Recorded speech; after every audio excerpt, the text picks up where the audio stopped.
অঙ্গীকার পুরা করার জন্য ডাকেন। অঙ্গীকার পুরা করার জন্য ডাকেন। কেননা কিয়ামতের দিন, হায় হায়, আমি তো বলি, জানি না বুঝবেন কি বুঝবেন না, আমি বলি এই উম্মতকে দুনিয়াতে পাঠানেরই কথা ছিল না। কি অনেক কিছু মিলাইলে দেখা যায় আমাদেরকে পাঠানেরই মনে হয় কথা ছিল না। নাহলে এত ছোট জীবন দিবেন কেন? 60-70 বছর, কত কাউকে তো হাজারও দিলেন, ঠিক না? আমাদেরকে 60-70 বছর দিয়ে কেন পাঠাইলেন? আবার 60-70 বছর দেওয়ার পরেও 2 পর্বে আমাদের জীবনটাকে আল্লাহ কমায় দিছেন, লেস করে দিছেন, বাদ দিয়া দিছেন। প্রথম 15 বছর হিসাবে আসবে না, যতক্ষণ পর্যন্ত বালেগ না হয়, কলম তার বিরুদ্ধে যায় না, পক্ষে চলতে পারে, বিরুদ্ধে চলবে না, রুফিয়াল কালাম। এইখানে 15 বছর বাদ। তারপরে যেটা থাকা যায় 60 আর 70-এর ভিতর থেকে, যতক্ষণ আমরা ঘুমাই 4-6 ঘন্টা আর 8 ঘন্টা, এটাও কলম উঠানো থাকে, আমাদের বিরুদ্ধে যায় না, এটাও মাপ, এটাও। তাইলে আর থাকলো কি? কোরআন আমাকে বুঝায় এত অল্প সময়ের জন্য কেন পাঠাইলেন। তাহলে কোরআনের ভিতরে ডুব দিলে মনে হয় বুঝে আসে। আল্লাহ মনে করেন যে কেন পাঠাইলাম, কিয়ামতের দিন তোমাদেরকে আমার পক্ষে সাক্ষী হিসাবে আমার পাশে দাঁড় করাবো। শুহাদা আলান নাস, কিয়ামতের দিন এই উম্মত আল্লাহর পাশে সাক্ষী হিসাবে দাঁড় করাবে আল্লাহ। সমস্ত উম্মতের উপরে আমাদেরকে সাক্ষী হিসাবে দাঁড় করাবে আল্লাহর পাশে। ইনশাআল্লাহ এই উম্মত কিয়ামতের মাঠে দাঁড়াবে না, সেই উম্মত স্টেজে দাঁড়াবে। স্টেজে আল্লাহর পাশে স্টেজ লাগানো হবে, ওই স্টেজে এই উম্মত দাঁড়াবে। কেননা আসামি আর সাক্ষী এক জায়গায় দাঁড়ায় নাকি? দুইজনের মান একটা, দুইজনের মান ভিন্ন, ঠিক না? আমরা পাশে, না কোরআন বলতেছে শুহাদা আলান নাস ওয়া ইয়াকুনুর রাসূলু শাহীদান আলাইকুম ওয়া তাকুনু শুহাদা আলান নাস। আমরা সাক্ষী। আল্লাহ বলে কম সময় দিয়া কেন পাঠাইলাম জানো? কিয়ামতের দিন কেউ প্রশ্ন করতে পারে যে এরা যে সাক্ষী হিসাবে দাঁড়াইলো, এরা তো দুনিয়াই দেখে নেয়, তাইলে আবার সাক্ষী হবে তো হবে কি করে? ওই দিন যেন আমি বলতে পারি এদের পা উঠায়া দেখো, এরা এখনো দুনিয়ার মাটি লাগানো আছে, যদিও কম সময়ের জন্য। মনে হয় আমাদেরকে দুনিয়া পালানোর জন্য আল্লাহ পাঠাইছেন। অনেক সময় বলে না, আরে আপনার টাইম নাই, তাতে কি আসে যায়, আমার বাড়িটা পাড়ায় চলে যায়। আল্লাহ মনে হয় এই জন্য পাঠাইছেন যেন আমরা দুনিয়াটা পাড়ায় চলে যাই।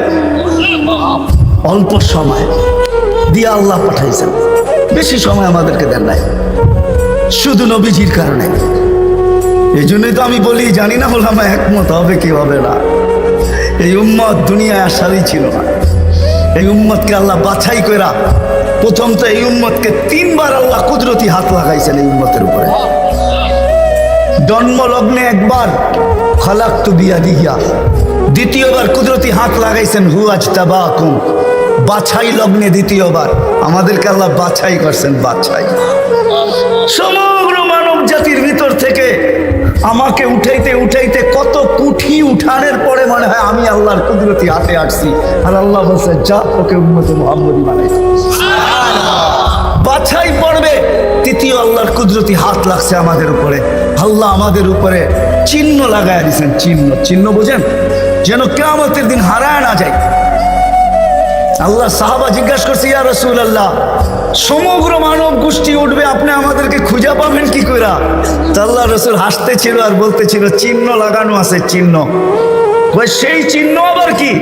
গুররাম মুআজ্জিলিনা মিন আসারিস সুজুদ, তোমাদের নামাজের জায়গা, উজুর জায়গার থেকে নূর ফুটা বাহির হবে, আর কারো বাহির হবে না। আমি নূর দেইকা চিহ্ন, তোমরা আমার, আমি ডাইকা ডাইকা কাছে নি।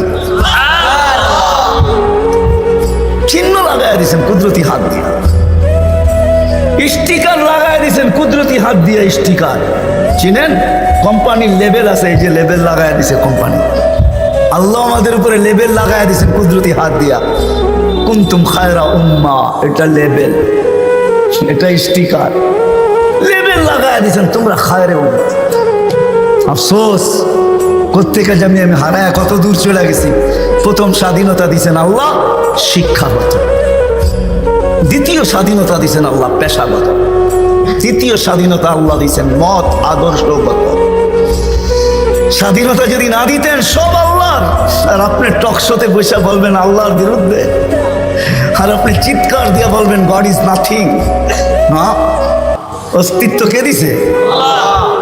বাক স্বাধীনতা, যেটা মত আদর্শের স্বাধীনতা দিছে আল্লাহ, এই জন্য কিচ্ছু বলে না, শুধু অপেক্ষা করেন, অপেক্ষা।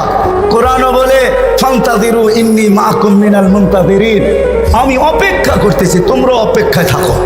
আল্লাহ কিসের অপেক্ষা?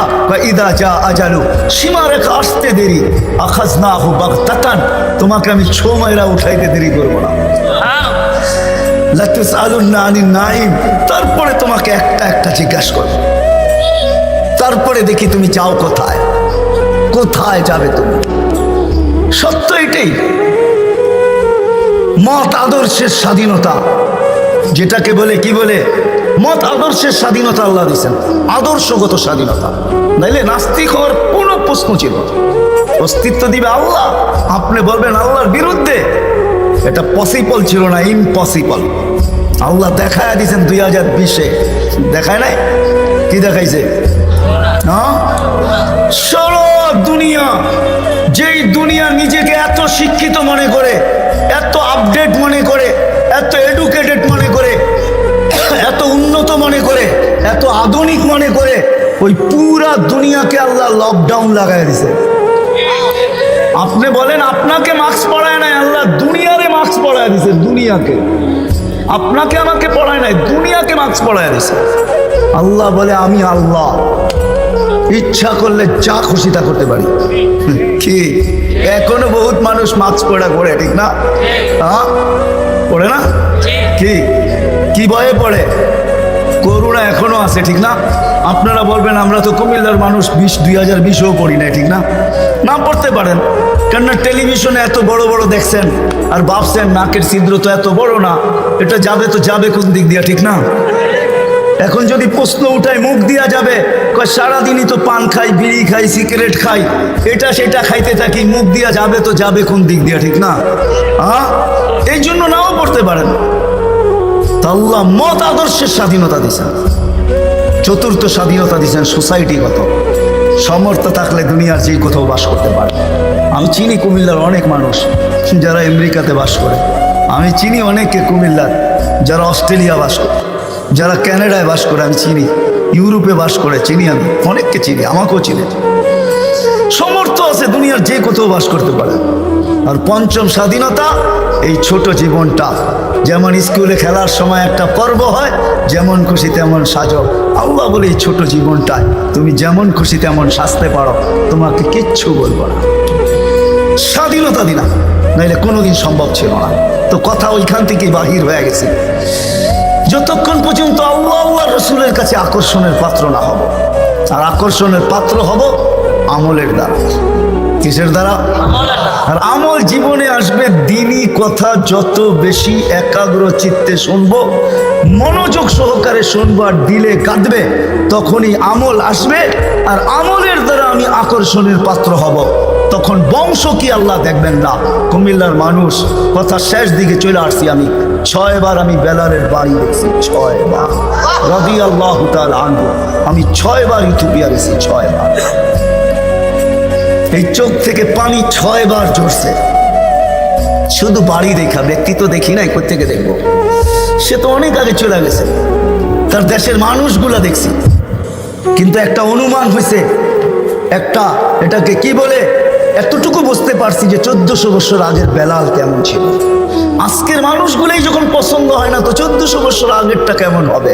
আজকের ইথিওপিয়া আদিস আবাবা রাজধানী ইউরোপের সাথে টক্কর লাগায় উন্নত হইতেছে, ইউরোপকে পিছিয়ে রেখা দিতেছে। তাইলে আজকেও যদি মানুষগুলো পছন্দ না হয়, 1400 বছর আগের বেলাল কেমন ছিল? কিন্তু বেলাল যেখানে ওইখানে কেউ নাই।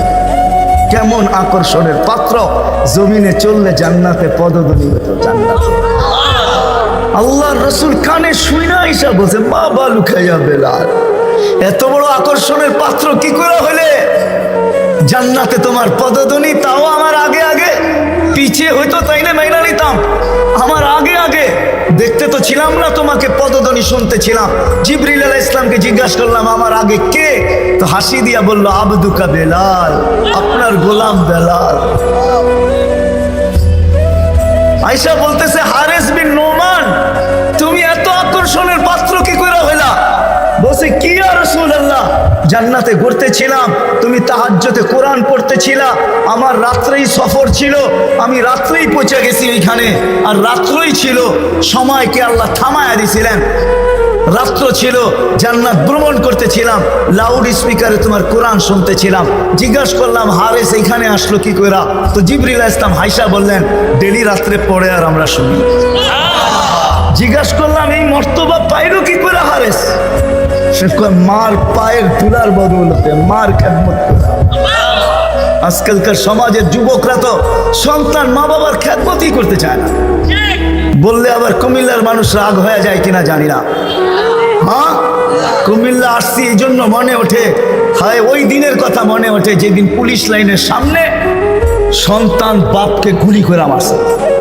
বুঝা গেছেন না? বুঝা গেল নাই? মানে নাই? বুঝা গেলেন? আমি তো ভুলি নাই আপনাদের এই কাহিনী। কুমিল্লা দিয়ে গেলেই আমার মনের ভিতরে ওঠে যে হায় কোন সমাজে জন্ম নিলাম, কোন দুনিয়াতে আসলাম।